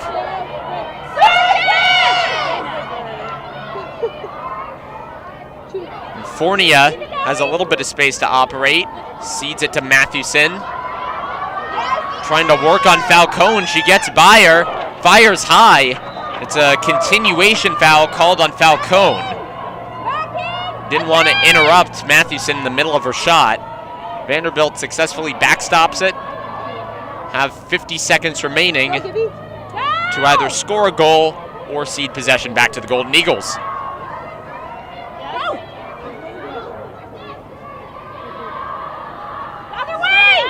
Fornia pivoting to her left. Her sideline screaming other way. They see something on the left side that they like. Instead, that's a low shot from Julie Blaze. Wide of goal, and now Marquette will get possession back. And a really nice defensive possession there. Marquette really stingy today.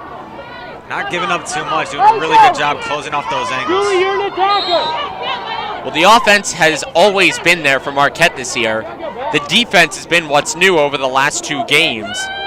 They've outscored Butler and Temple, their last 2 opponents, by a combined 35-7. That lopsided enough for you?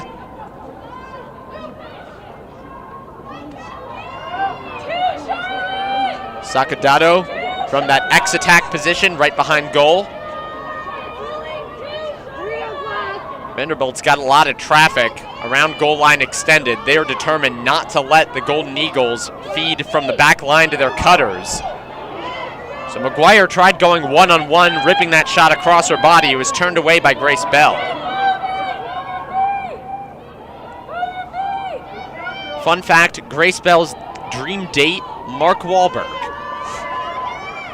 Vanderbilt certainly has a funky bunch out on the field, trying to keep this lead within 1.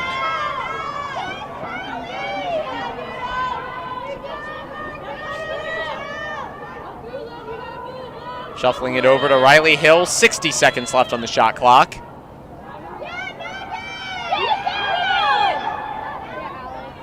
Allison Lane in a position you don't usually see her, behind goal instead of at the top of the formation. It nearly worked. That one going just a little high, backstopped by the Golden Eagles. So Riley Hill, 45 seconds remaining, to get some kind of shot off, and the referee showing a yellow card. Hallie Regan being sent off of that one. Regan, the high school teammate of Marquette player Emily Cooper.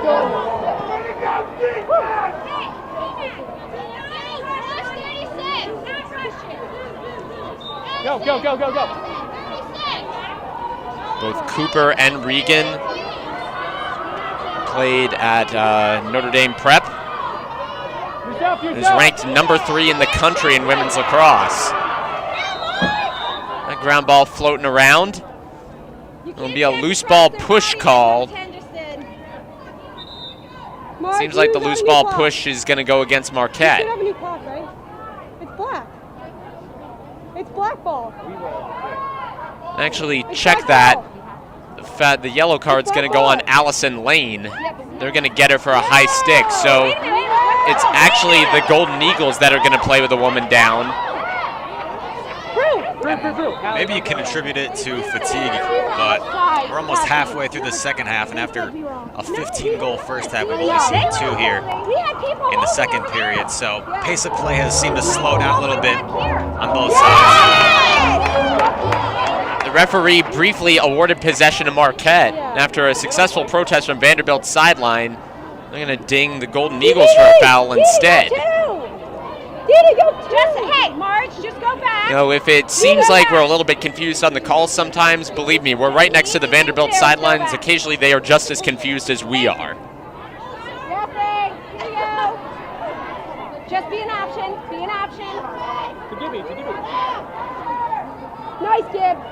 And that's a wonderful dodge by Melissa Hawkins to facilitate now behind the cage. It's Kayla Pruitt. Go, Pruitt. Julie Blaze, the top of the formation. Patient. Stay in your stacks.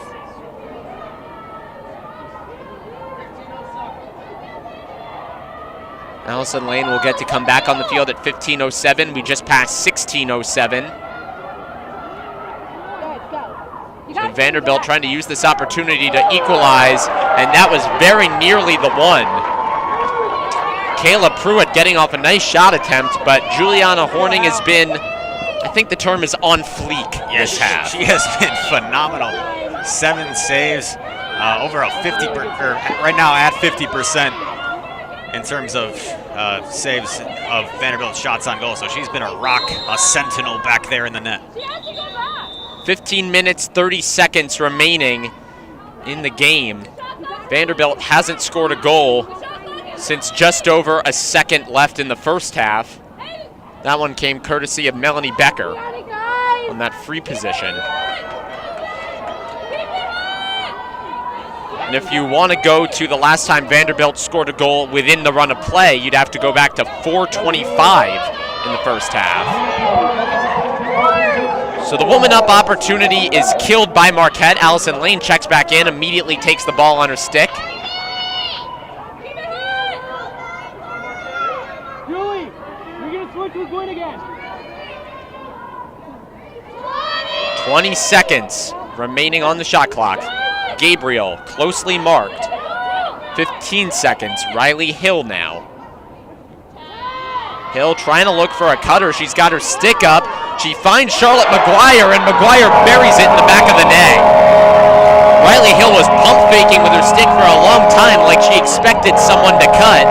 And Charlotte McGuire answered the call with her third goal of the game.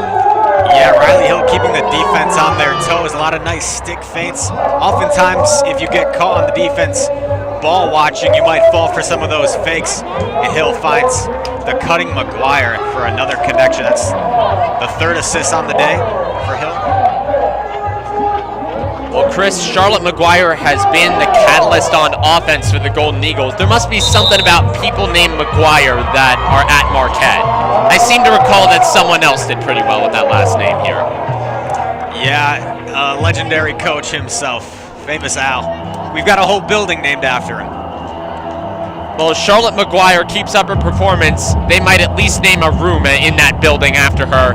10-8 Golden Eagles, 14 minutes, 32 seconds left in the second half. We've not heard a lot from Kayla Peterson since her first half goal. And actually, she plays on this team with her sister, Leah Peterson, both of them out of Hagerstown, Maryland. Leah Peterson says her teammates call her the team mom. She likes to cook for her teammates. She likes to do laundry for them. So Kayla Peterson, kind of the leader by example on the field.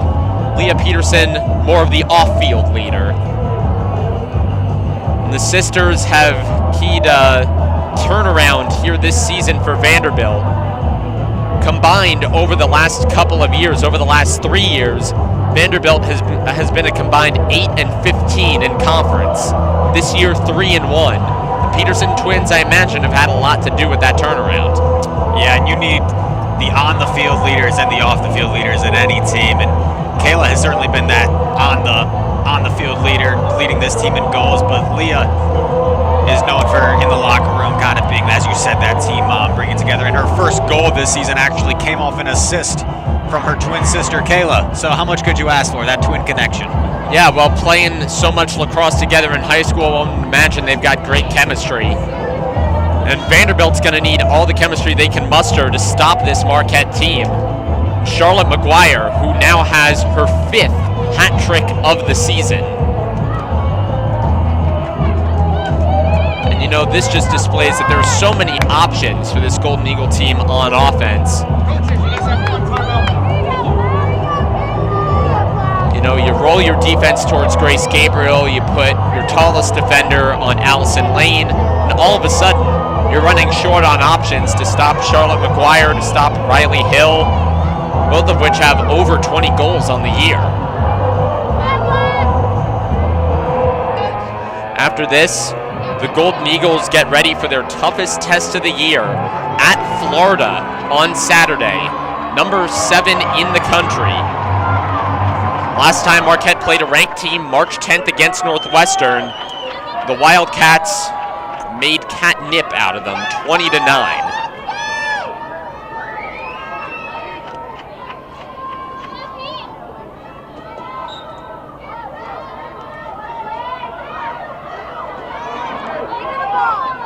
A couple of players in a scrum for that ball. Loose ball push called on Vanderbilt. Possession will go to Marquette, and Lindsay Wilcox will get things started. 14 minutes and 10 seconds left on the game clock. In case you're just joining us, 10-8 Golden Eagles. It was 8-7 Vanderbilt at the half. Commodores haven't had a goal in a little over 15 minutes. Actually, check that, 16 minutes now.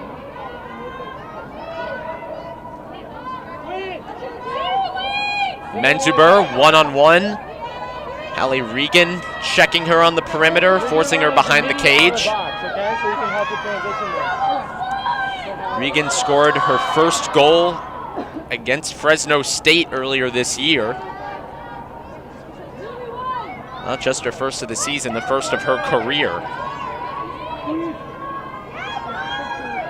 Lane getting shoved to the boundary, tries to pivot back, feeds it in, and a goal. Megan Menzuber painting the back of the net. It's the second of the day for Menzuber, and the first assist of the day for Allison Lane. And ever since going down 8-7 at halftime, Marquette is on a 4-0 run.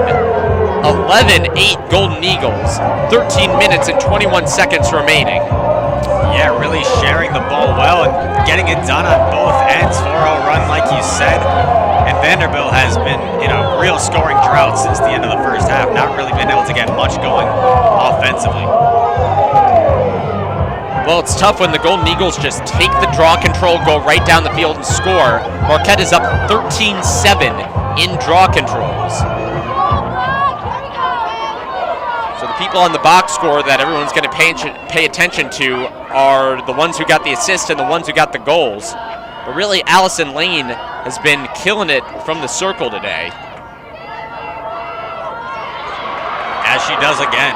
Oh, Lane with a clean pickup there. Always nice when you can flip it to yourself.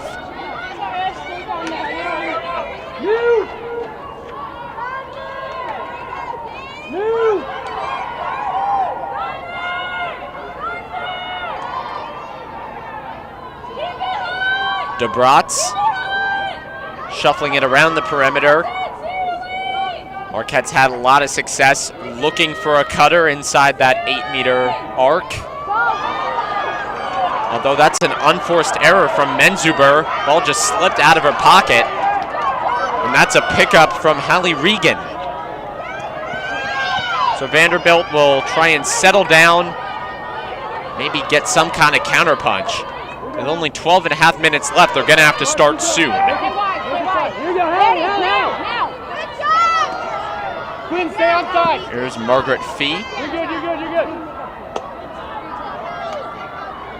Fee knifing through the defense, and that's a wonderful check by Bella Falcone. And at least it would have been wonderful if she didn't get called for a foul. She seemed to think it was clean. She had a little bit of a reaction there for the referee. Well, Kathy Sweezy had her own reaction. She said she's been doing that all game.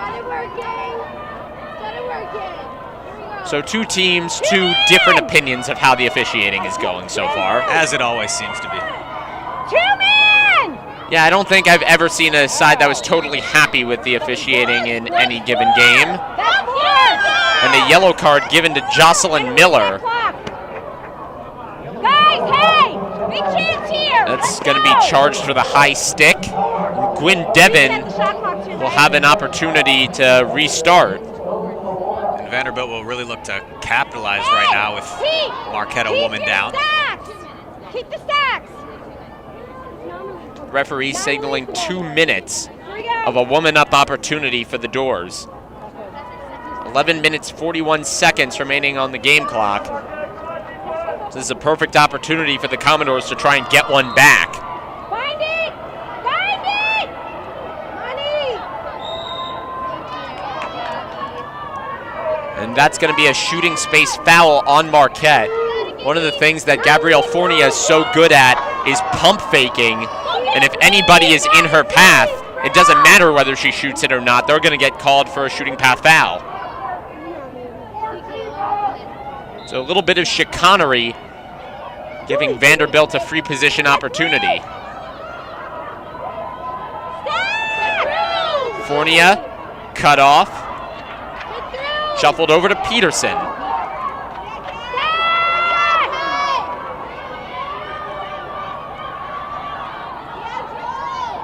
At the top is Julie Blaze.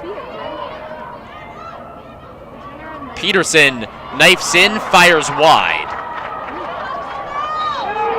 And besides the goal she scored, that is as good of a look as Kayla Peterson has had all day. Yeah, even a woman down. Marquette doing a good job packing it in. Not really allowing too many defensive breakdowns. And if we were playing soccer, we would call this parking the bus. Just pack them in. Defend that 8-meter at all costs. 30 seconds left on the shot clock. Marquette looking a bit spread out. Fournier's got a wide gash on the right side to work with. And a low shot there from Julie Blaze, saved by Horning. Wow, Horning may be the MVP. There's a lot of players with some impressive performances. We talk about Lane with all the draw controls today, but Horning in goal, 8 saves. And it seems like Vanderbilt keeps trying to beat Horning low, and it's not working. Yeah, I think you got to mix it up, and I think they're tending to keep going low, and that's allowing Horning to react to these. And Riley Hill behind goal. Bella Falcone able to check back in for Marquette, and Allison Lane scores a goal. All of Vanderbilt's coaches thought that should have been a charge, but it doesn't appear that they're going to call it as such. Allison Lane on her board, the second of the day. wow, and that has got to be demoralizing. Vanderbilt had that opportunity. Marquette a woman down to capitalize and end their scoring drought. Not only are they not able to score, but Marquette goes on the other end and gets a goal of their own to extend this lead to 4. 12-8 Golden Eagles. And now they've scored 2 woman-down goals today, because if you remember back to the start of the second half, Allison Lane's first goal came during a penalty time that was carried over from the first half. So whenever Marquette's a woman down, the strategy seems to be give it to Allison Lane and let her just muscle her way in.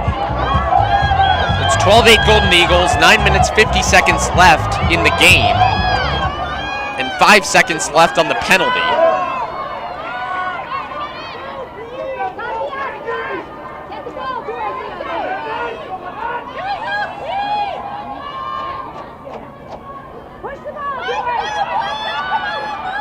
Grace Gabriel now taking this particular draw control instead of Allison Lane. Guys, push it. Move down. 9-6 side shot. Let's go. It's a curious move to switch Lane out of that draw control circle after she's been so effective in there. But Gabriel, no slouch in that department herself. She picked up 68 of them, team high coming into today.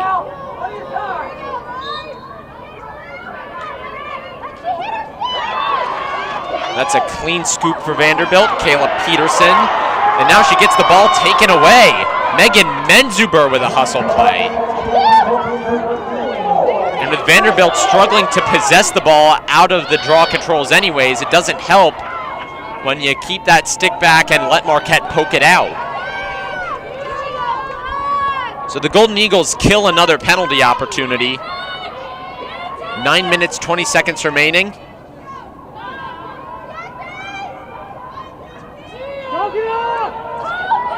Here's McGuire looking around for someone to pass it to. Seems like after the first goal or two of the second half, the Vanderbilt defense just got more and more spread out. Like if you look in the middle of the field, there's a whole lot of open real estate right now.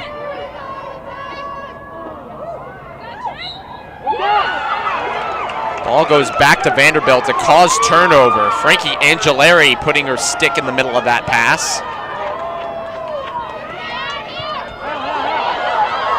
And Marquette not quite set on defense. Vanderbilt trying to take advantage of it. Melissa Hawkins advancing it up the field. Motion! Motion, good move! Vanderbilt sideline screaming for motion.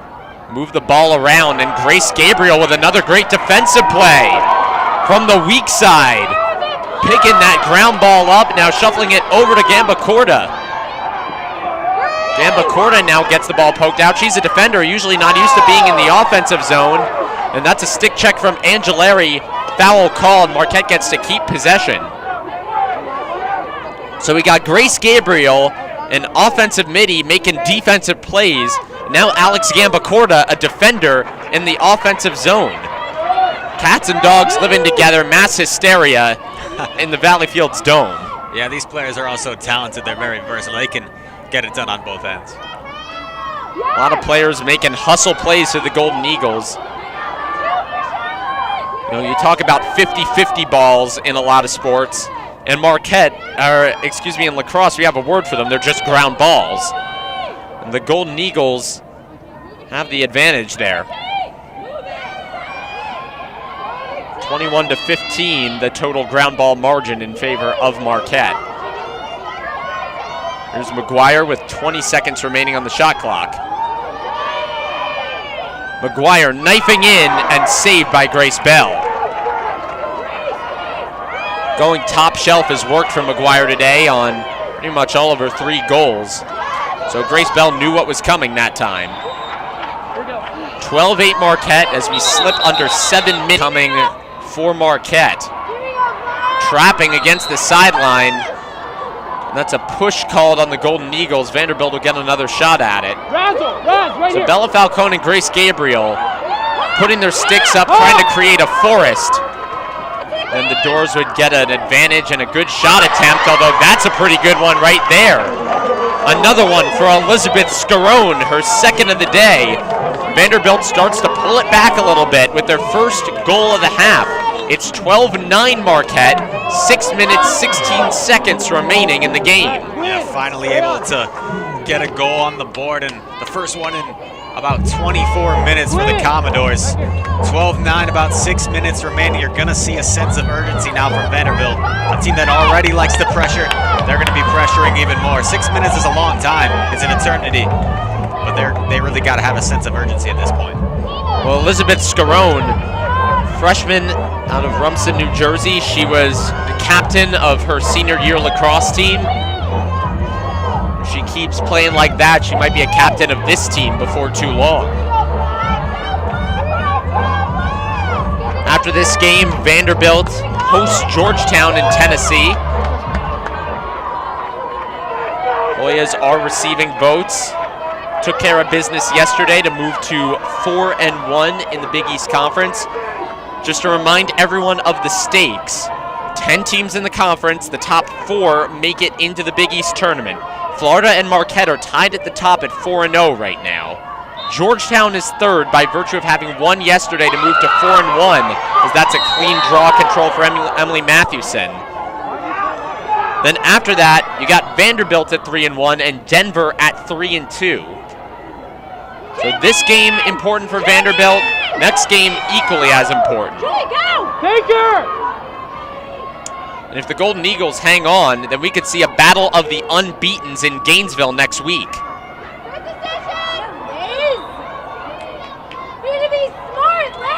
Gabriel will get called for a foul on Elizabeth Scarone. 5 minutes, 45 seconds remaining. And it seems like Vanderbilt is finding some success with Scarone as sort of the agitator near cage. Mathewson passing it back, now firing in a goal. Kayla Peterson. The 2-woman game works to perfection. Peterson open on goal line extended, rolled around and fired it in past Juliana Horning. And all of a sudden, it's only 12-10 Marquette. Timeout Golden Eagles, 5 minutes, 34 seconds remaining. Peterson a little bit quiet on the day by her standards. She has Vanderbilt's high this season with 45 goals, but she finds her second there. Marquette caught sleeping a little bit, can't get lackadaisical. It seems that might have happened a little bit. Hopefully this is a wake-up call this time out. 12-10, 5 minutes remain. Still anybody's game, really. Only 4 of Vanderbilt's 10 goals have been assisted. All of them have come courtesy of Emily Mathewson. Before Mathewson played lacrosse, she was an all-state softball player, lefty, a leadoff hitter. And it's so tough to remember when you're defending a lefty on the field because, you know, the majority of people, the majority of players are right-handed. And it's kind of tough in basketball, too, defending a lefty. And oftentimes coaches will tell you to force a player to their weak hand, and players will try and force that player to their right or the opponent's left, so that means they're not allowed to, or they're not able to shoot it forehand as would be more powerful. But as you said, when you're guarding a lefty, you sometimes forget that, and you can surrender some mental errors. Well, with Mathewson, they did force her to her left, which was her strong hand, but they thought that since they were bringing a double, it didn't matter. The only problem with that is that left Kayla Peterson, the team's leading goal scorer coming into today, wide open next to goal. So a nice find from Mathewson, the distributor. 12-10 Marquette. 5 minutes, 34 seconds remaining.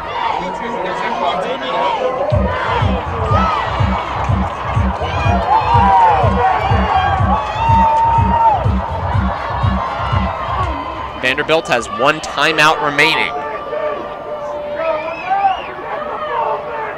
I'm starting to wonder, could we get overtime here at Valley Fields?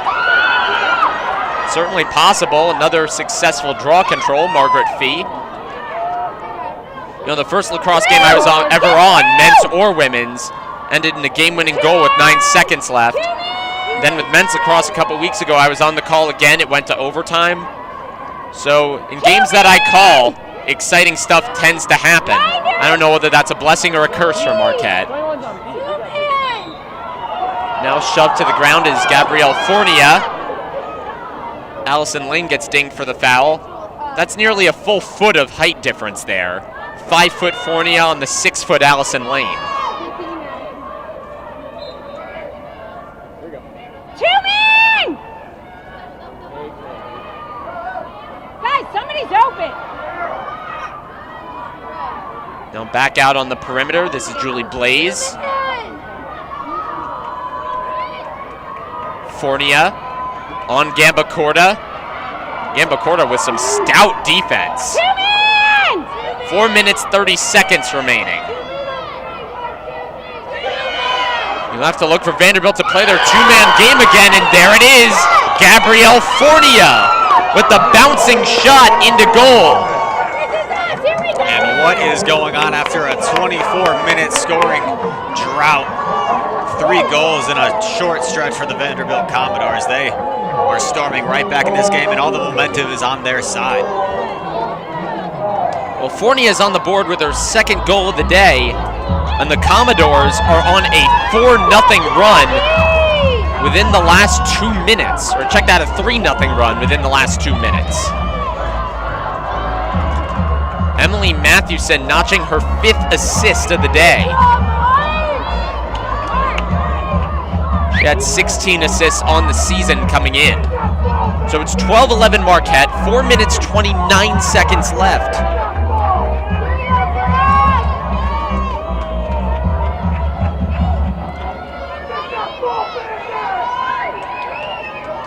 The Golden Eagles only up 14-10 in draw controls.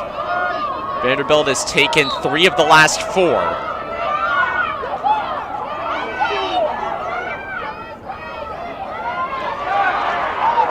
Make it 3 of the last 5. Grace Gabriel controls it as she's shoved to the ground by Gabrielle Fournier. Hard check there. Fournier with an impressive game today. She only converts about 25% of her shots normally into goals, but 2 of 3 today, so a more efficient day than normal for Fournier. Fournier considered Georgetown and Princeton before settling on Vanderbilt. So not just a great lacrosse player, a smart cookie too. 55 seconds left on the shot clock.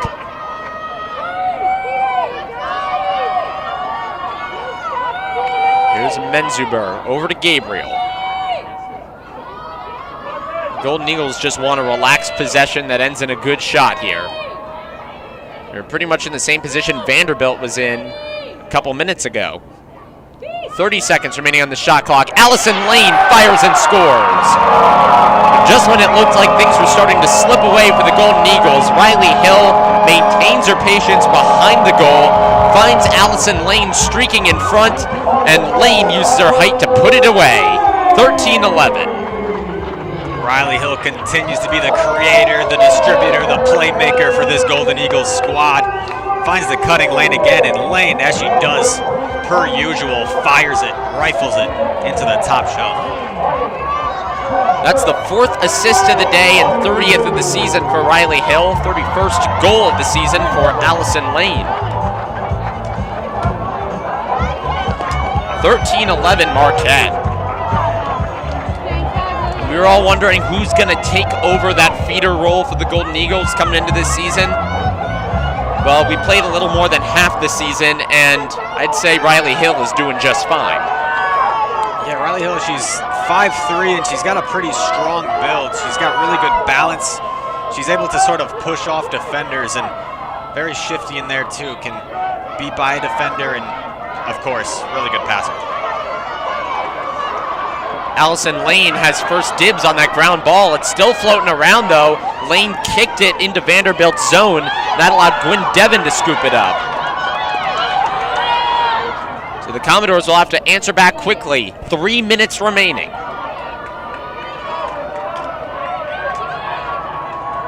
Fornia going through the defense, has an opportunity, fires wide. Trying to go from right to left, backstop by Julie Blaze. Commodores are calling for two-man. Perhaps hoping that the same pick-and-roll type play that brought them their goals a couple of minutes ago would do it again. Instead, it results in a turnover. Push called on Kayla Peterson, so possession goes back to Marquette. 2 minutes, 20 seconds remaining. 13-11 Golden Eagles. Now Marquette will engage in the lacrosse equivalent of a 4-minute drill, just time to kill clock. Yeah, and easier said than done against one of the best teams at forcing turnovers in the country, but that's exactly what they're going to try to use as much of that shot clock as possible.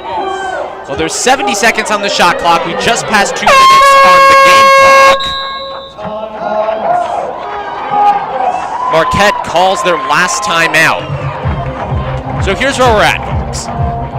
There's 118 seconds left in this game. There's 67 seconds left on the shot clock. If Marquette uses all the time that they have available, I'm going to do some math in my head real quick. Never advisable for a comm major. 21 seconds. 41 seconds, I'm pretty sure. 41 seconds. Yeah, 41 seconds. So if Marquette uses all the time they've got, that leaves Vanderbilt with 41 seconds. Now, certainly not impossible to score 2 goals in 41 seconds, but it's also not excessively likely. So the best chance for Vanderbilt to get a win in this game is to pressure the Golden Eagles. Just stick defenders, even out past the fan, try to cause a turnover. The problem is that leaves them susceptible to cutters, that leaves them susceptible to the two-man game that's been so effective for most of this half, really. Yeah, but if you're Vanderbilt at this point, I think you have to take that gamble. You can't afford to be conservative with under 2 minutes left. And if it means possibly conceding a goal, well, you've got to do everything you can to regain that possession. Now, here's a question, and I'm sorry, folks, I'm not incredibly experienced at women's lacrosse, but just a thought. Maybe you could do like you do in basketball and just do a quick intentional foul to try and get a free position shot from, say, the 12-meter fan. If you can't keep up with the ball movement, if you can't force a turnover, why not surrender a 12-meter fan free position shot, try to stop it, place trust in your goalkeeper, and then try and get the ball back from there? I don't know if that's a common strategy or not, but it might be worth trying if Vanderbilt can't get a quick turnover. Hey. She went down without contact and seems to be walking under her own power, although with a bit of a limp. Bit of a scare there as the crowd fell silent. Hopefully just a little tweak of the ankle or something. Yeah, nobody wants to see any injuries, especially non-contact this late in the game, but Hawkins seems to be okay. She's staying in, and it will indeed be a free position shot for Grace Gabriel. Gabriel fires low, saved by Bell.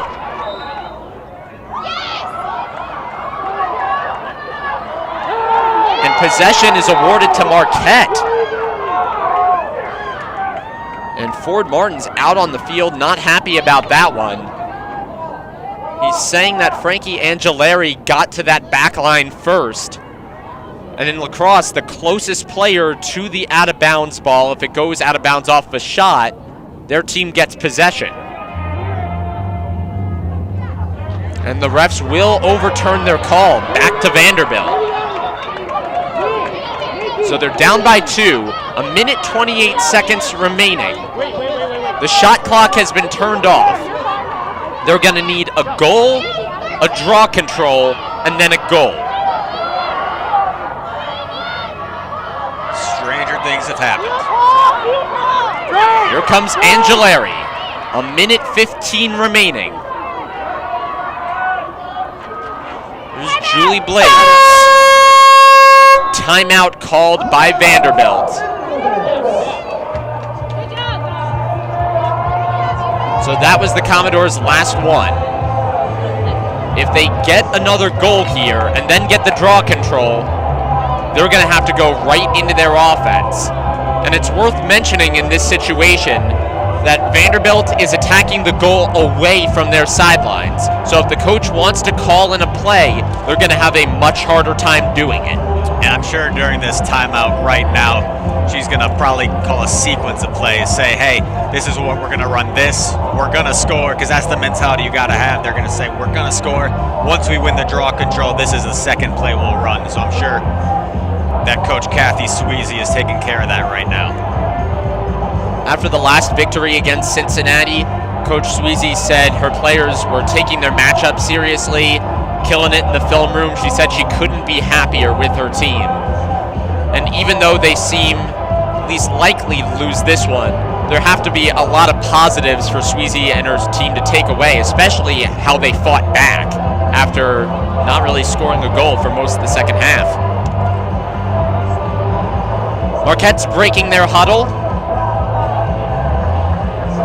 You're the Golden Eagles. The last thing you want to do here is chase the ball.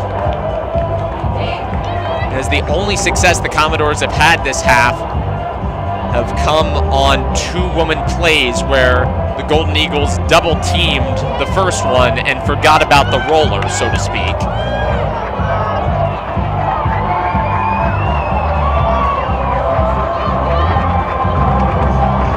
So the ball will be on the stick of Kayla Peterson. 2 goals today. Her and Melanie Becker have 2 apiece.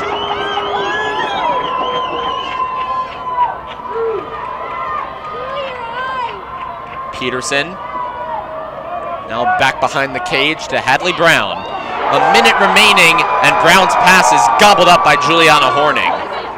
Yeah, not sure who she was looking for there. Bit of a miscommunication, it looked like. Costly, very costly turnover. Now with Vanderbilt, it is pretty much a 10-woman ride here. 9 women, actually. They stuck 2 defenders back instead of 1. But with 35 seconds left, won't make that much of a difference. Grace Gabriel has the ball in Vanderbilt's zone. Now over to Charlotte McGuire. To Lane, moving it around the perimeter. 20 seconds left. And the Golden Eagles will, in all likelihood, move to 5-0 in Big East play. Lane has an opportunity for one more here. She passes it off. 10 seconds remaining. And the Golden Eagles will stay undefeated both in conference play and at Valley Fields with a 13-11 victory. A hard-fought win for Marquette. Their entire sideline mobs Juliana Horning. And for a program that hadn't won more than 3 conference games in a row ever in their history before this year, what can you say about this 5-0 start to conference play? Well, it's unbelievable. This is a program that was put together only 5 years ago. A program that in 2013 was 2-15, trying to make a name for themselves and really just get started as a program. And fast forward to 2018, they start out 5-0. They're atop the Big East Conference, along with Florida, who's also undefeated. That'll be a great matchup in the near future. What a start for this Marquette women's lacrosse program. Oh, Marquette at Florida next week is gonna be good. But it's about time to get you some post-game stats. For Vanderbilt, 11 goals. Kayla Peterson had 2, as did Melanie Becker, Gabrielle Fournier, and Elizabeth Scarone. 1 goal apiece for Julie Blaze, Emily Mathewson, and Kayla Pruitt. For Marquette, 3 goals apiece for Charlotte McGuire and Allison Lane, 2 for Grace Gabriel and Megan Menzuber. Gabriel now 4 goals away from tying the program record for goals in a season. And 1 apiece for Logan DeBratz, Kate Sacadato, and Riley Hill. Juliana Horning came up with 8 saves for Marquette. Grace Bell had 6 for Vanderbilt. Draw controls favored the Golden Eagles 15-11. Ground balls favored the Golden Eagles 23-15. Marquette 3 of 5 on free position opportunities. Vanderbilt 4 of 7. And for caused turnovers, this is one that I feel like I should have talked about more. Vanderbilt among the best in the country at causing turnovers coming into today, 12.3 per game, only caused 8. And Marquette caused 11 of them. And as for assists, Mathewson had 5, all 5 for Vanderbilt. Riley Hill had 4, Marquette 6. Lane and Gabriel picking up 1 apiece. So Chris, as we get ready to sign off, any final thoughts, final insights? Yeah, before the game, we just talked about that turnover battle you briefly mentioned, and Marquette was able to win the turnover battle against the Vanderbilt team, sort of beating them at their own game. A really hard-fought battle, impressive performances on both sides by a lot of players. Just a great day of women's lacrosse, and I'll be looking forward to Marquette versus Florida in the near future. Well, as we mentioned, we do have a couple more radio lacrosse broadcasts, but this is our last TV broadcast of the season. We started way back in September with men's and women's soccer. We did volleyball, women's basketball, men's and women's lacrosse. And behind it all, Matthew Unger, Tom Hillmeyer. They've been producing these all year. Big thank you to them. Thank you to Marlon Martinez for volunteering today. Tara Schumel, Phil Pinarski, Alex Langosh, Mallory Winkler, all of our production regulars. Takes a village to raise a broadcast, and we have the best village in student media right here at Marquette. I'd like to thank everybody out there who listened and commented and followed along with these over the course of the year. I'd like to thank everybody that broadcasted alongside me, including you, Chris Reisner. You got 2 more years of this. And most of all, as I sign off for the final time, I would like to thank my mom and dad for always listening.